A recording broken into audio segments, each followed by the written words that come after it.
जिम्मेवारी निभाने का अवसर मिला है। बहुत ही मृदुभाषी,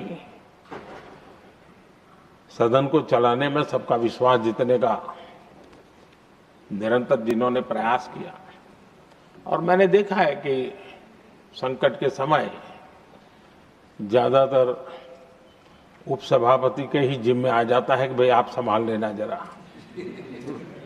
तो उनको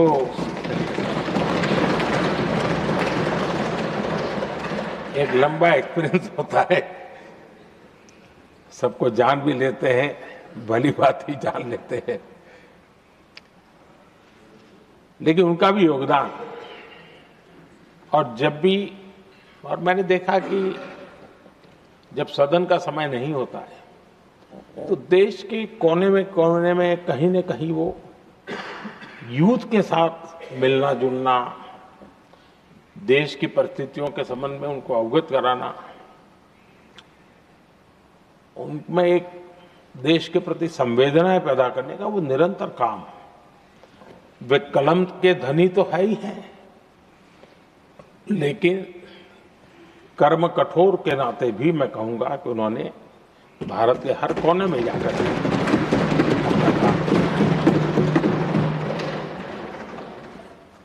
आदरणीय सभापति जी, कभी कभी किसी समय हम सुनते थे कि सदन में बहुत ही हास्य विनोद व्यंग्य का अवसर मिलता रहता है। इन दिनों शायद धीरे धीरे कम होता जा रहा है, क्योंकि 24/7 मीडिया की दुनिया ऐसी है कि हर कोई कॉन्शियस रहता है। लेकिन हमारे आठवले जी हैं जी, सदाबहार है।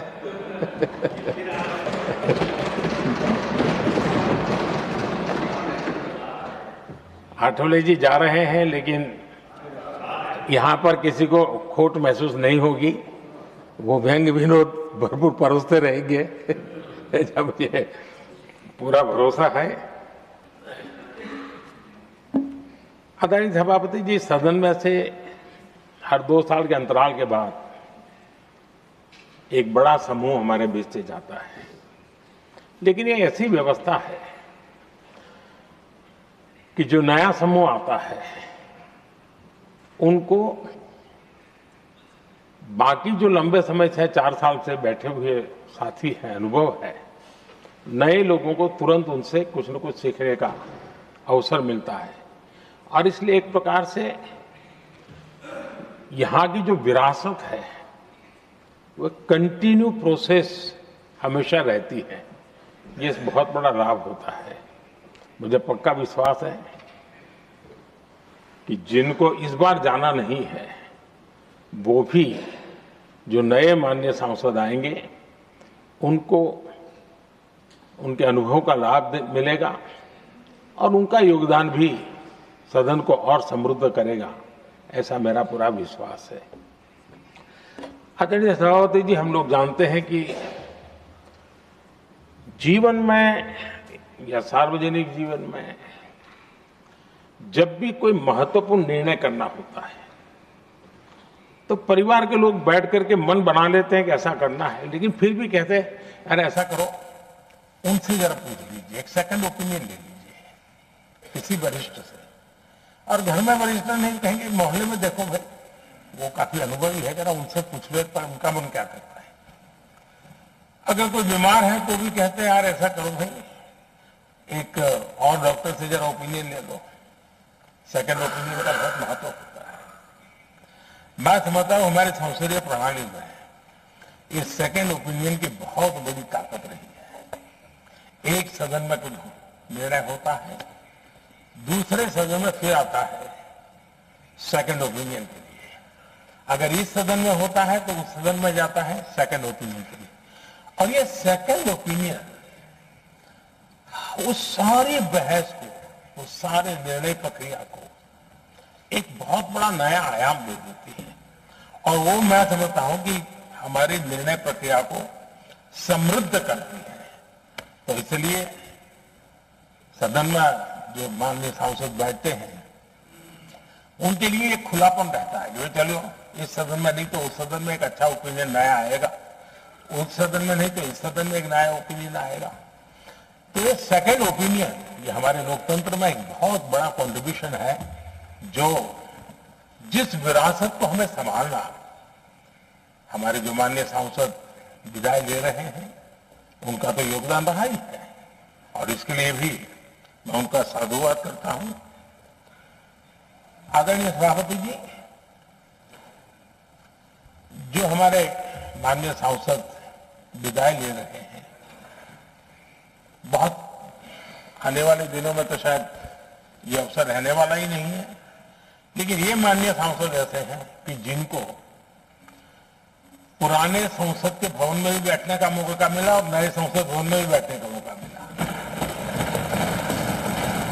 उनको दोनों इमारतों में उनको राष्ट्र के कल्याण के लिए अपना योगदान देने का अवसर मिला है, और उनके कार्यकाल में ही उनको इस नए सदन के निर्माण प्रक्रिया में और नए सदन की निर्णय प्रक्रिया में भी हिस्सा बनने का अवसर मिला है। वो एक विशेष उनके जीवन में याद रहेगी, नई स्मृति रहेगी।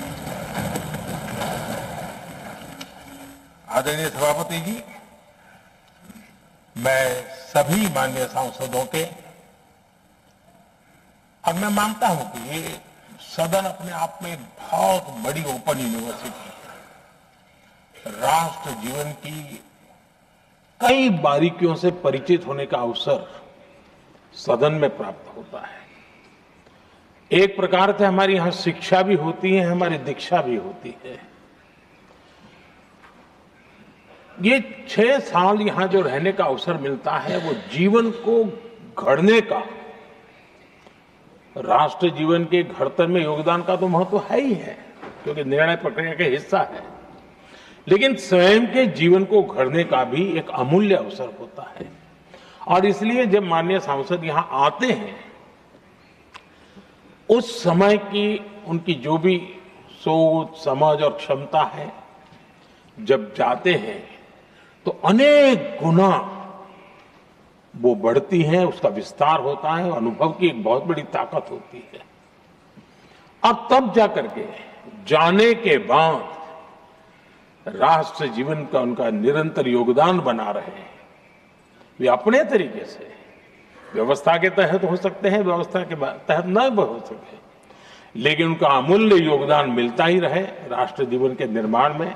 उनका अनुभव हमेशा हमेशा उपयोगी हो, ये मेरी उन सभी माननीय सांसदों को मेरी शुभकामनाएं हैं।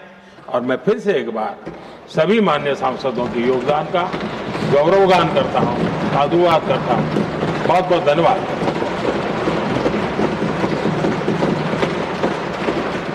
Now, Honorable Leader of the Opposition.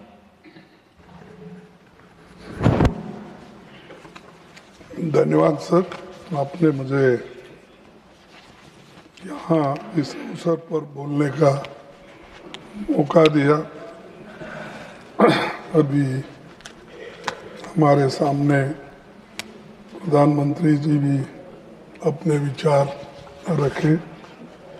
मैं थोड़े से शब्दों में बहुत कुछ कहना है, लेकिन बहुत से हमारे सांसद भी बोलना है, इसीलिए मैं यहाँ से शुरू करूँगा।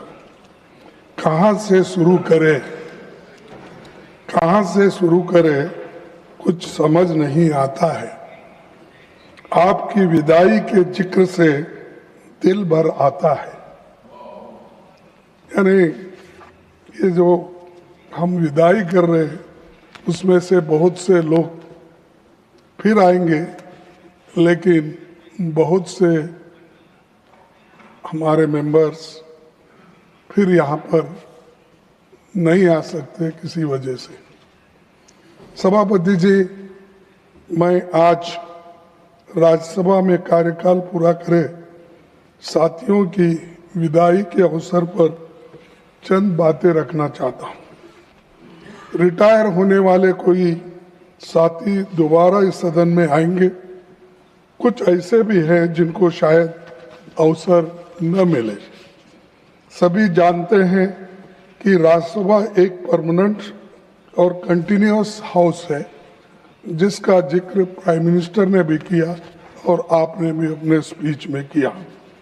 सांसद यहाँ 6 साल से लिए चुनकर आते हैं और हर 2 साल पर 1/3 सदस्य रिटायर होते हैं।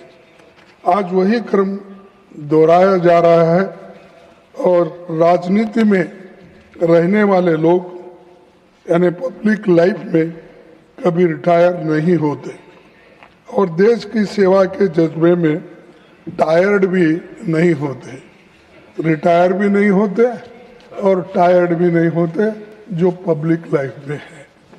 मैं स्वयं अपने लंबे संसदीय जीवन में पहली बार इस सदन का सदस्य बना हूँ। पहली बार मैंने 16 फरवरी 2022 से राज्यसभा में नेता प्रतिपक्ष की जिम्मेदारी संभाली। जल्दी ही इस सदन से मेरा पहला कार्यकाल पूरा होने जा रहा है, लेकिन राज्यसभा में विद्वान सांसद साथियों के साथ मैंने जो अनुभव हासिल किया है वो सबसे अलग और सबसे महत्वपूर्ण है। यहाँ जो बातें बोली जाती है ये हमको सीखने लायक है, क्योंकि मैं कम से कम 39 साल असेंबली में था और उसके बाद में यहाँ भी अब 20 साल होने आया। मोर और लेस मेरा 54-55 साल चल रहा है और इसमें कोई घटोती नहीं हुई। तो हम कोशिश करें कि यहाँ सीखने की कोशिश करते हैं और मैंने ये अनुभव हासिल किया।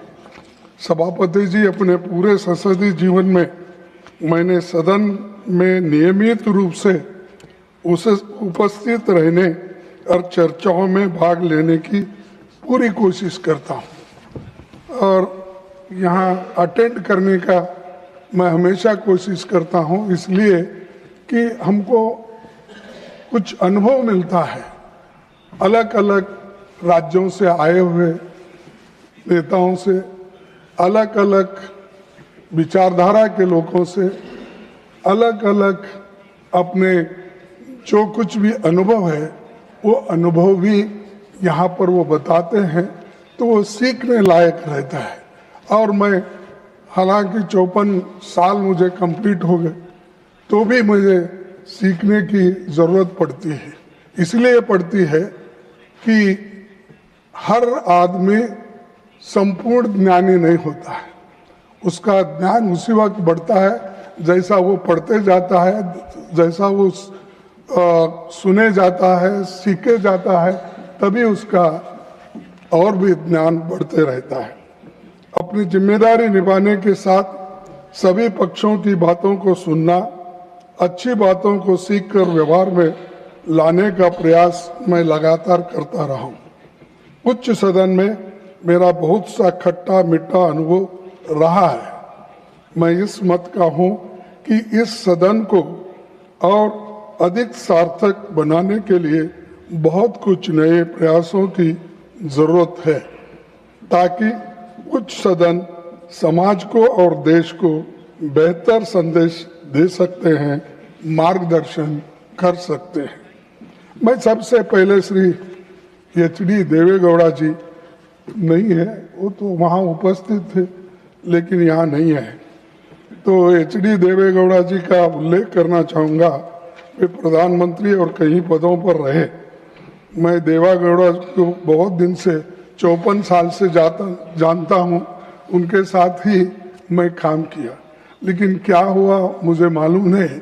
वो तो प्रेम हमारे साथ किए, मोहब्बत हमारे साथ, शादी मोदी साहब के साथ की, ये रिसेंटली हुआ, तो आप ऐसा माने मुझे मालूम नहीं है।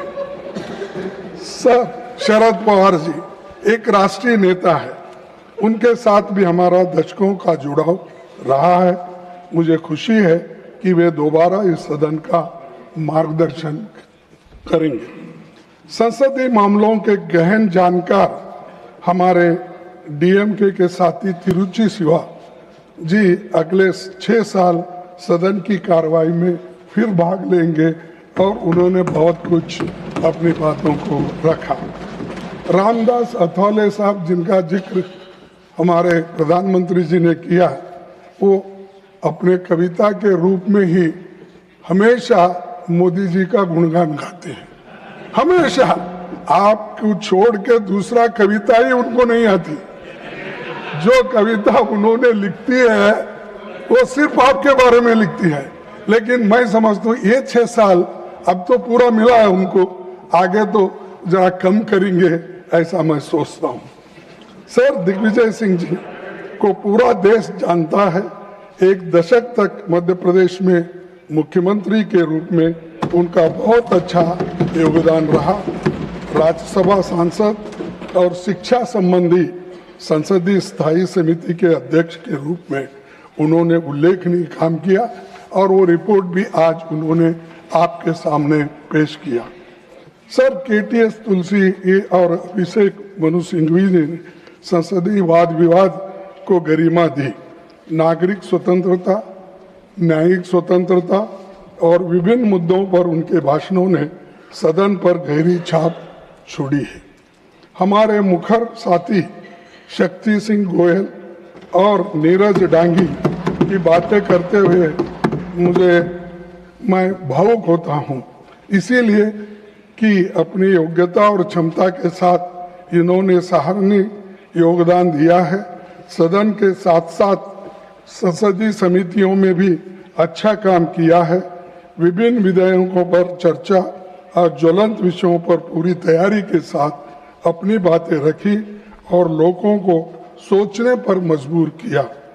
श्रीमती रजनी पाटिल समाज कल्याण, महिलाओं और बच्चों से संबंधित मुद्दों पर लगातार मुखर होते रही। मुझे भरोसा है कि श्रीमती फूलो देवी नेतम कमजोर तबकों की बातों को सदन में आगे भी मजबूती के साथ रखेगी और उनको 6 साल का मौका और मिला है। श्रीमती फौजिया खान और श्रीमती प्रियंका चतुर्वेदी के योगदान को ये सदन याद रखेगा, क्योंकि वो हमेशा हर सब्जेक्ट पे खुद इन्वॉल्व होकर वो अटेंड करके अपनी विचार को आपके सामने, सदन के सामने रखते थे। उसी ढंग से साकेत गोखले, वो भी एक विद्वान है, युवा है, उसने भी बहुत कुछ अपना कंट्रीब्यूशन किया है। राज्यसभा के उपसभापति जी हरिवंश जी शालीन और शिष्ट व्यवहार वाले नेता है। मैं उन्हें शुभकामनाएं देता हूं और जिनकी तारीफ आज मोदी साहब ने पहली बार किए होंगे, मुझे मालूम है, तो उनका भी पीरियड खत्म हुआ, लेकिन वो हमेशा जो काम देते हैं वो काम इस सदन में करते रहते थे और आगे भी जिनको वो काम मिलेगा वो करते रहेंगे। बहुत सभ्य व्यवहार और सभ्यता से काम करने वाले एक हमको सभापति मिले, उपसभापति मिले। सर, अच्छा कानून बनता है तो उसमें सत्ता पक्ष ही नहीं, विपक्ष के सांसदों का भी बराबर की भूमिका होती है। संसदीय समितियों में उनका महत्वपूर्ण भूमिका होती है और हमेशा कोऑपरेशन से हम एक दूसरे को मदद कर सकते हैं, ना कि हेट्रेड से। तो इसीलिए मैं इस वक्त इसलिए कहना चाहता हूं, हम जितना मिलके काम करेंगे उतना अच्छा है और कितना हम एक दूसरे को दूरी रखेंगे तो उतना ही मिसअंडरस्टैंडिंग, सस्पिशन, ये सब हो जाएगा। तो इसीलिए मैं आने वाले दिनों में इस पर सभी लोग गंभीरता से सोचकर एक होकर काम करेंगे। मुझे लगता है कि इन भूमिकाओं में किसी तरह का अवरोध संसदीय संस्था को कमजोर करेगा। इस नाते मैं आपसे अनुरोध करूंगा किन सवालों पर आप गौर करें। इसीलिए मैं कहना चाहूंगा कि हाउस की सिटिंग्स और बढ़े और जनता के मुद्दों पर गंभीर चर्चा हो। प्राइम मिनिस्टर भी यहाँ है, मैं उनसे निवेदन करूंगा कि बहुत दिन लंबा सेशन चलने से डिस्कशंस अच्छे होते हैं। कहीं इम्पोर्टेंट बिल को हम कम समय देते हैं और कहीं और भी अब चंद बिल को या चंद कार्यक्रम को हम 4 घंटे 8 घंटे और चंद बिल को हम 2 दिन 3 दिन लेते हैं। तो ऐसा नहीं होना चाहिए। आप सबको मौका दो, 2-4 दिन ज्यादा एक्सटेंड करें तो परवाह नहीं, लेकिन लोगों को उसके बारे में मालूमात होनी ये है और ये काम हमारे प्रधानमंत्री जी करेंगे। ऐसा तो आप कम बैठते हैं, लेकिन फिर भी अगर ज्यादा दिन हमको मौका मिला, हम लोग सभी मिलके आपको अच्छा बिल देंगे, स्टैंडिंग कमेटी का अच्छा रिपोर्ट देंगे, सारी चीजें भी हम करेंगे।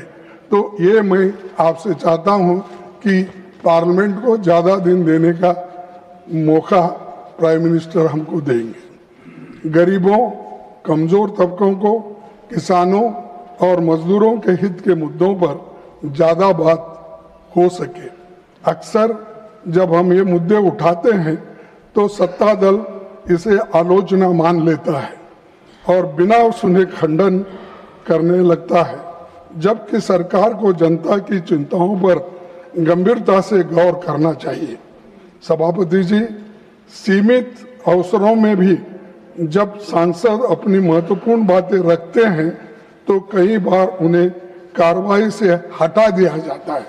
और जबकि मेरा खुद का अनुभव है, मैंने आपको 2 लेटर लिखा, मेरी अनपार्लियामेंट्री शब्द उसमें कोई नहीं थे, क्योंकि थोड़ा 1-2 शब्द आप अगर हटाएंगे वो पूरे सेंटेंस का मीनिंग चले जाता है। तो इसीलिए आप इसको गंभीरता से लो, क्योंकि सडनली इसको हटाओ, उसको हटाओ, ये शब्द को हटाओ, ये सेंटेंस हटाओ, तो इससे बहुत बड़ा नुकसान डिबेट का ही नहीं, आने वाले जो लोग हमारे प्रोसीडिंग्स पढ़ेंगे वो कहेंगे ये क्या अपोजिशन लीडर ने बात किया, जो मीनिंगलेस ये बात होती है। तो कम से कम मेरे को इस उम्र में वो सर्टिफिकेट तो मत दो जो मीनिंगलेस बात किया है। तो मैं ये चाहता हूं। और सभापति जी, सीमित अवसरों में भी जब सांसद अपनी महत्वपूर्ण बातें रखते हैं तो कई बार उन्हें कार्रवाई से हटा दिया जाता है, जबकि वे बातें असंसदीय नहीं होती। शब्द हटने से कही हुए बातों का अर्थ भी बिगड़ सकता है। मेरा मानना है कि समय समय पर राज्यसभा के रूल्स और प्रोसीजर्स की समीक्षा आवश्यक है। यह विषय अभी जनरल पर्पस कमेटी के समक्ष विचाराधीन है और इस पर गंभीरता से विचार होना चाहिए। तो वो आपके हाथ में है, आप ये कर सकते हैं। तो रूल्स ऑफ प्रोसीजर में अगर ठीक ठाक कर दिए तो यहाँ कुछ होने वाला नहीं है कि यहाँ आपको कोई, एक पार्लियामेंट्री डेमोक्रेसी में तो क्रिटिसिज्म होता है, आप भी मुझे कुछ बोलेंगे, मैं भी आपको कुछ बोलूंगा, ये डेमोक्रेसी का तरीका है। हाँ ठीक है, अगर हम गलत बोले तो कभी कभी हमको शर्मिंदा होना पड़ता, अरे ऐसी हमने गलत बातें बोली, ये ठीक नहीं है।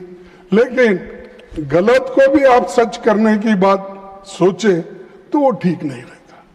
तो इसीलिए मैं आपसे यही चाहूंगा कि आप इस वक्त फिर एक बार ये रूल्स ऑफ प्रोसीजर को आप देखेंगे, ऐसा मैं निवेदन करता हूं। सभापति जी, समय अपनी गति से चलता रहता है, संस्थाएं कायम रहती है, लोगों के चेहरे बदलते रहते हैं। जो साथी दोबारा चुनकर आ रहे हैं उनका स्वागत है, जो यहाँ से रिटायर होकर जा रहे हैं वे सार्वजनिक जीवन में अपना योगदान जारी रखेंगे।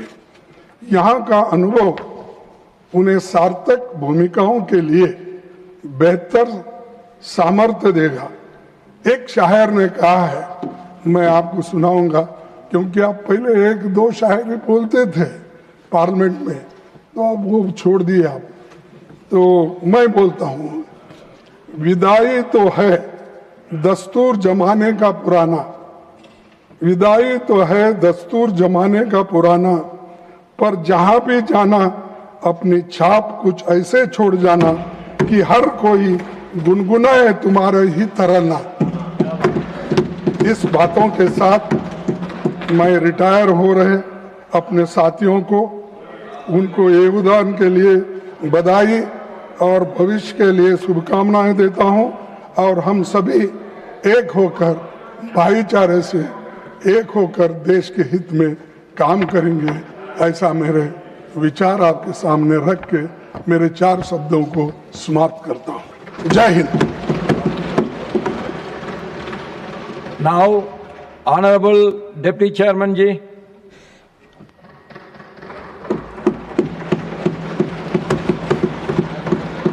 आदरणीय सभापति जी,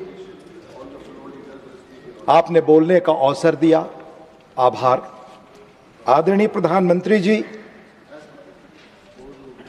और आदरणीय सभापति जी, आपने मेरे प्रति जो सकारात्मक प्रेरक शब्द कहे वो मेरी स्मृति के स्थायी अंग होंगे। आदरणीय खड़गे जी ने जो उद्गार प्रोत्साहन मेरे लिए कहा वो भी मेरे जीवन का अंग होगा। मैं सबसे पहले जो आज माननीय सदस्य रिटायर हो रहे हैं, जिनमें मैं भी हूं, जो आपने और आदरणीय प्रधानमंत्री जी ने भावनाएं उनके प्रति शुभकामनाएं व्यक्त की, उनसे खुद को जोड़ता हूं। ये सभी माननीय सदस्य स्वस्थ रहें, सक्रिय रहें, इनका उज्जवल भविष्य हो और देश को इसी तरह राह दिखाते रहें, ये कामना करता हूं। राज्यसभा में हर 2 वर्ष बाद अमूमन बसंत में 1/3 सदस्य विदा लेते हैं।